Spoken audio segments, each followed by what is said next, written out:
Oh!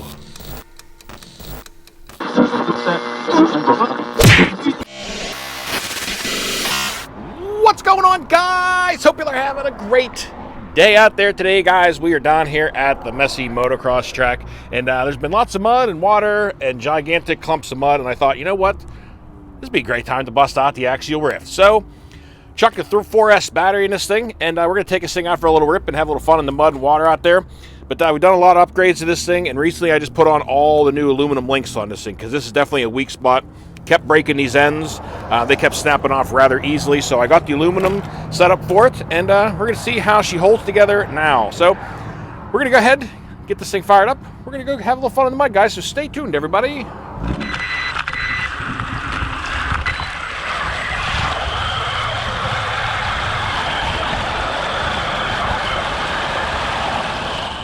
Well, I definitely think the track right now is the appropriate terrain for this thing. Nice and muddy and bouncy. So, we're going to rip around here and find a few things to mess around with this thing. Usually pretty fun.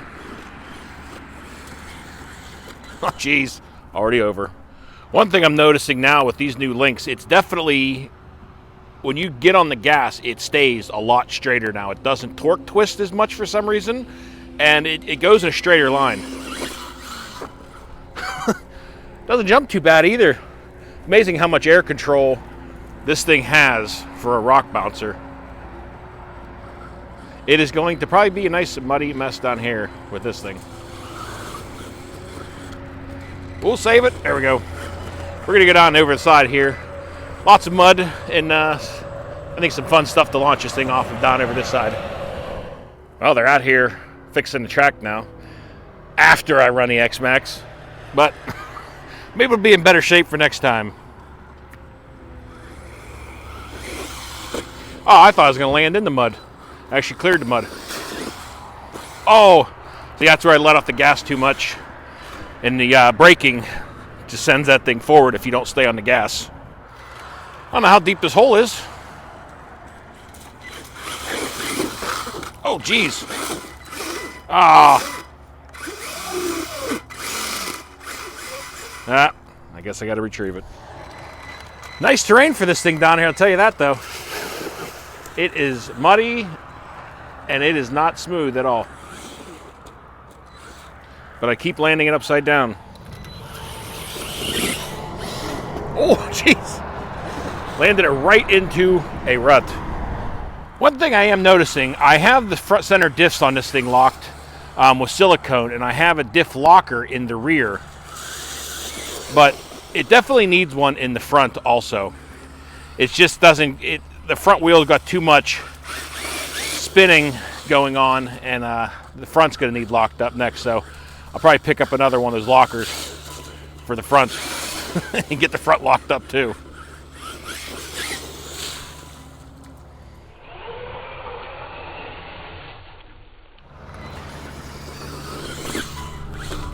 Oh, on our wheels.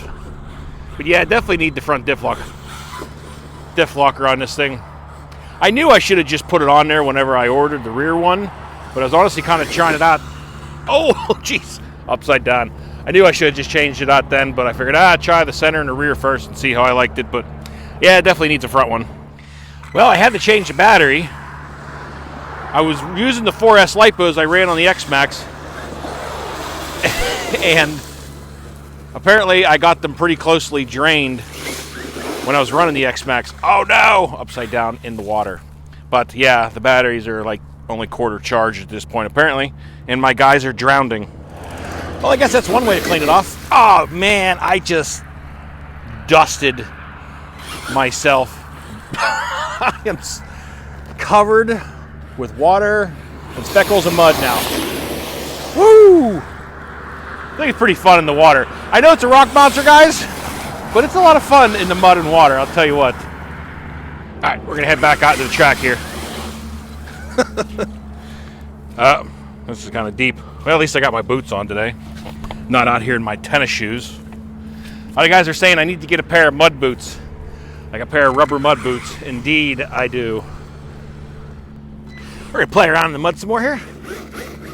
Yeah, it's kind of weird. I don't know what's going on. Like, it's acting more rear-wheel drive than anything.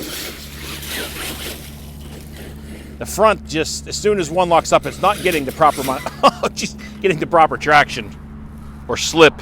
One other thing this car really needs is a widening kit. I need to widen this thing out a little bit. Oh, jeez. Because it's just not that stable. You know, you hit bumps and you hit stuff with one wheel and it kicks it really hard all the time, you know, and rolls it over, unfortunately. But, well, I can't seem to kick this one over. There we go. But yeah, I don't know. It's definitely not acting full four-wheel drive. It's got more, way more going to the rear. Oh, jeez. Yeah, it loves to do that. I want to see if I can clear the track, or at least almost cleared. Oh, man. It was getting close. It keeps taking that bounce. We're going to air the Ryft out a little bit. Oh, and it's on its wheels after that one. Well, you just got to stay on that gas, and it will stay up. Let's try that one more time.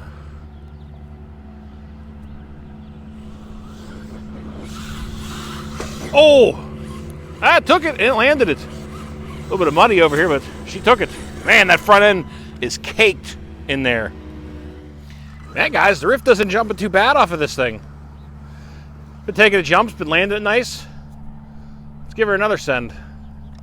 No, I think my battery just died again. I did bring another one with me, but these batteries apparently on the X-Max were just ready to puke whenever I stopped running it because the second one just died. Well, I guess I had good timing on ending the X-Max video, huh? All right, well, as I was saying before I was so rudely interrupted by a dead battery, I'm now running this thing on the Ovonic 4S LiPo. So let's give her another launch off here this time. Oh, I could have maybe pulled a backflip on that thing, I think. It was coming up. I hit the brakes and she corrected right out. You know, maybe the Ryft is more of a jumper than it is anything, right? It does it pretty well. Oh, man, it like nose planted into the mud. Guys, everything you touch down here, you get muddy. It is just nasty. Well, I just got off the phone with Trevor, and he's going to meet me. Man, my front steering isn't moving too well because there's so much mud caked in there. But he's going to meet up with me, and we're going to go run the Limitless. Oh, there we go. Pulled a backflip with it. But he's going to meet up with me, and we're going to go run the Limitless with the new gearing and hopefully hit, you know, somewhere over 120 mile an hour would be awesome. Last time we hit, man, I'm having more fun jumping this thing than I am anything, guys. It jumps really nice.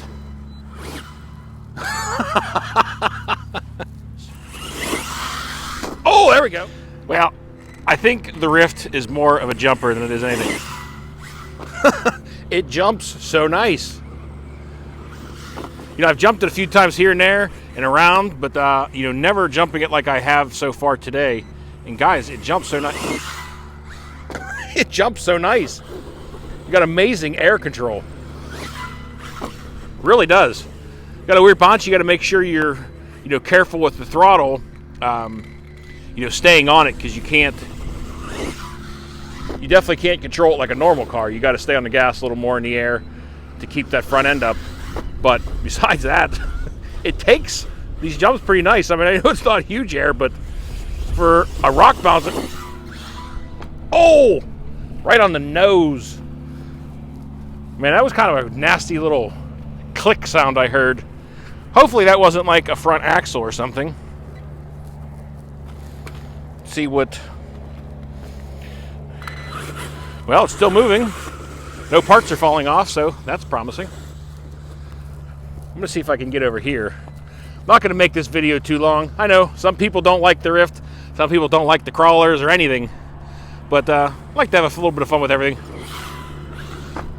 Beautiful. See, guys, this thing jumps nice. The Ryft has its place. It's just a fun, just to go out, beat around, get muddy, and jump it. I have way more fun with this than I do just cruising around or trying to bounce off things. Oh, but definitely need the rear lock or the front locker though. I think it'll be better if I get that front end locked up on it.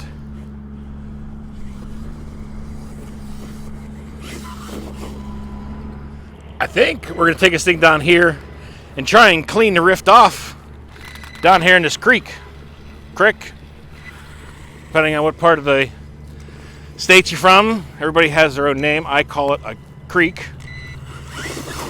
Oh, jeez. Wow. Well, that hole was a lot deeper than I anticipated.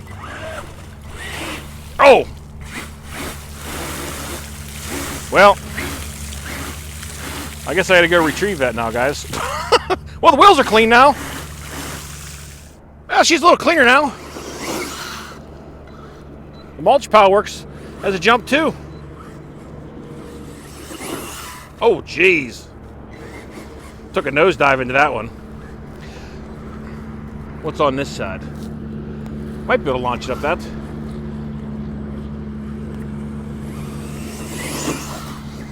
Oh, nope.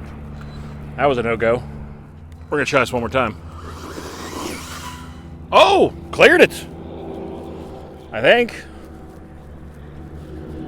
Where did it land? Oh, and its wheel's up over here. And then it rolls over. Well, guys, I think we're going to finish up the video, but we found a little bridge crossing down here, so see if we can cross over this without taking the Ryft for a total swim. See if we can navigate across this. Pretty slick. Hey, and I made it. Nice. Yeah, this is a lot deeper than I thought it was. First time I tried to come across here, I thought, just cruise across the water. Yeah, that didn't happen. Now, can we make it back over here?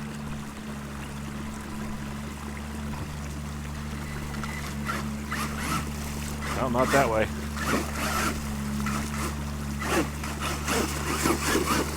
Oh, and she made it. Well, I had a lot of fun out here with the Ryft today, guys. I hope you guys enjoyed the video. Had some fun jumping her, getting her muddy, getting a little wet. But overall, it's always fun with this car, guys. I know it's got a bad rap in the past, but honestly, it is a good time. It does need some upgrades, that is no doubt. But now with those new steering links on everything, launched her out here, jumped it, crashed it, and she held strong. So definitely was a good purchase on that part. I think those were like around 30 bucks on eBay. I picked them up, 30, 35 bucks. And one of the weakest parts on this car, so definitely worth the money if you have one. But guys, that is going to do it for the video today, guys. I hope you guys enjoyed it. So until next time, y'all, be safe, be careful out there. Peace out, everybody.